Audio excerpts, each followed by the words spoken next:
को सवालों के घेरे में लाना और उस पर सियासत करना, ये गंभीर विषय है। लेकिन इस बीच प्रभाकर सैल ने जो आरोप लगाए हैं वो काफी गंभीर है। आरोपों पर एनसीबी का जवाब सामने आया है, बड़ी खबर मिल रही है। एनसीबी ने बयान जारी किया है। निधि न्यूज रूम से हमारे साथ सीधे उनके पास चलेंगे। निधि, एनसीबी की तरफ से क्या बयान जारी किया गया, इन पेपर्स में क्या लिखा गया है?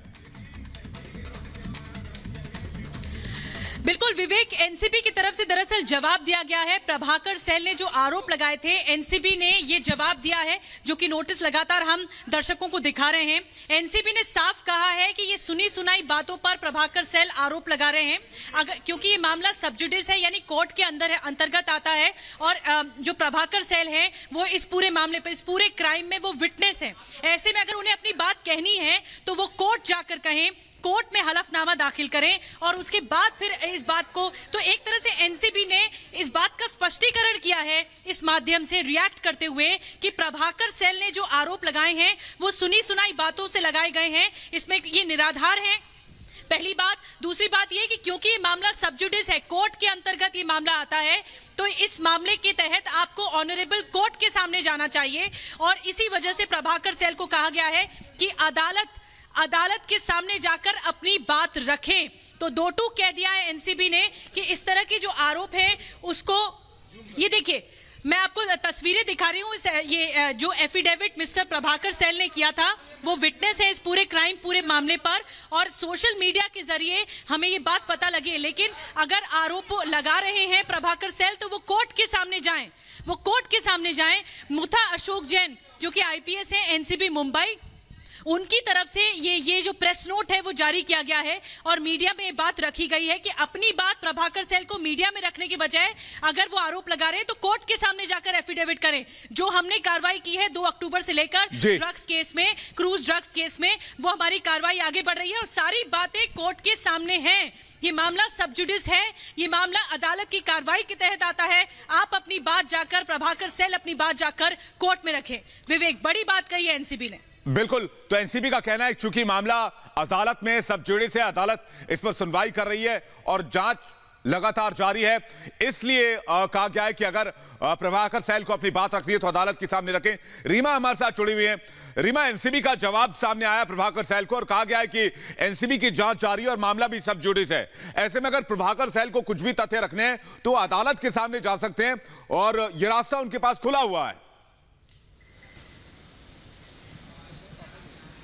यही बातें कही गई थी जब पंचनामे को लेकर सवाल उठा, जब स्वतंत्र गवाह हैं उसको लेकर सवाल उठा, तो यहीं पे डीडीजी जो अतिरिक्त प्रभार के लिए कुछ दिनों को लाए हुए थे ज्ञानेश्वर सिंह, और उसके बाद डीडीजी अशोक जैन ने जो बातें कही है वो यही बातें थी कि अगर किसी को रत्ती भर भी संदेह है, जरा सा भी किसी को शक है, तो कोर्ट का रास्ता खुला हुआ है, वो वहां जाए, अपनी बातें कहे, एनसीबी कोर्ट में उस शख्स को जवाब देगी। और यही बातें इस मामले में, यानी संगीन आरोप के मामले पर भी यही बातें दोहराई जा रही है। लेकिन डिटेल में चूंकि ऑपरेशन को लीड कर रहे थे समीर वानखेड़े जो कि जोनल डायरेक्टर हैं, वो आकर डिटेल में एक एक करके क्या बातें बताते हैं यहाँ पे, इसका हमें इंतजार है। अदालत में जाने वाली बातें पहले भी कही जा चुकी है कि अगर इस ऑपरेशन क्रूज पे किसी को संदेह है तो वो जाए अदालत, जवाब हम वहां देंगे। लेकिन हमें इंतजार है कि समीर वानखेड़े कैसे सिलसिलेवार तरीके से जो एलिगेशन लगे हैं, पैसे से रिलेटेड एलिगेशन, बहुत बड़ा एलिगेशन, और करोड़ों में राशि का जिक्र, यानी 18 करोड़ की राशि बताई जा रही है जिसमें से 8 करोड़ समीर वानखेड़े को देने की बात। ये बहुत ही गंभीर मामला है, बहुत सनसनीखेज मामला है।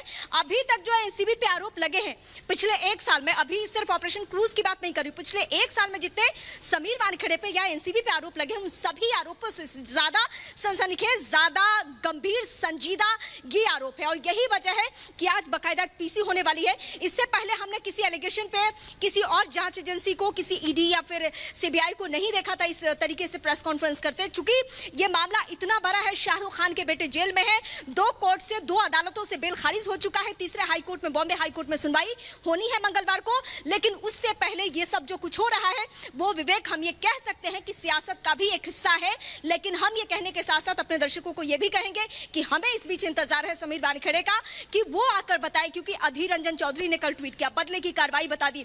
महबूबा मुफ्ती आती है, वो कहती हैं खान है इसलिए कार्रवाई हो रही है।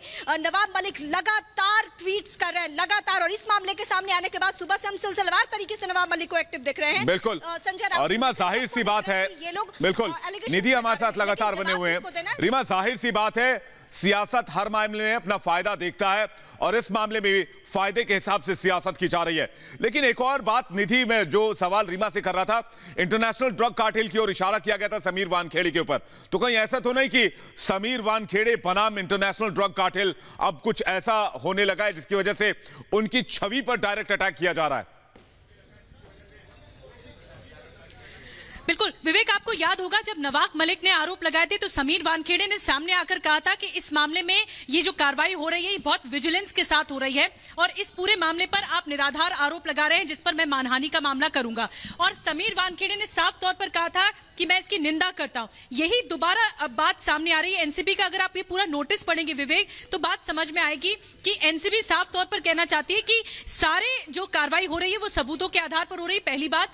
दूसरी बात ये कि हमने जितनी भी रेड्स डाली हैं, जितनी भी हमें लीड्स मिली हैं, चाहे वो इंटरनेशनल रैकेट से जुड़ी हुई हो, ये लीड्स हम तक जो पहुंची वो ड्रग पेडलर्स के माध्यम से ही पहुंची। बड़ी गिरफ्तारी आर्यन खान की हुई, इस मामले में अब अनन्या पांडे से भी लगातार पूछताछ हो रही है जी। लेकिन बड़ी बात यह कि समीर वानखेड़े हो या एनसीबी हो, वो इन सब आरोपों का खंडन कर रही है और एनसीबी ने सदा सा जवाब दे दिया है प्रभाकर सैल के आरोपों पर कि आप अगर अपना एफिडेविट रख रहे हैं सोशल मीडिया में जाने के बजाय आप सीधा अदालत जाएं, क्योंकि ये अदालती कार्रवाई है और हम नहीं भाग रहे हैं। हम सबूतों के आधार पर गिरफ्तारियां कर रहे हैं, हम सबूतों के आधार पर कार्रवाई कर रहे हैं। सीधा सीधा संदेश है एनसीबी की तरफ से इस नोटिस के जरिए। विवेक, बिल्कुल एक संदेश देने की कोशिश की गई है कि आपके पास सामने अदालत का रास्ता खुला हुआ है। हमारे साथ रीमा लगातार बनी हुई है। रीमा, कहीं ऐसा तो नहीं कि जिस कचरे को साफ करने के लिए लगे हुए हैं उससे एक बहुत बड़े कुनबे पर असर हो रहा है और उसी कुनबे की तरफ से अब लग रहा है कि समीर वानखेड़े को निशाने पर लिया जा रहा है? जो विवेक आप कह रहे हैं 100% सच्चाई यही है। ऑपरेशन क्रूज जो है वो कितनों को अपनी जद में लेने वाला है, कितनों को अपनी चपेट में लेने वाला है, ये हम अपने दर्शकों को बताते रहे हैं। और आज अगर 20 दिन 22 दिन बाद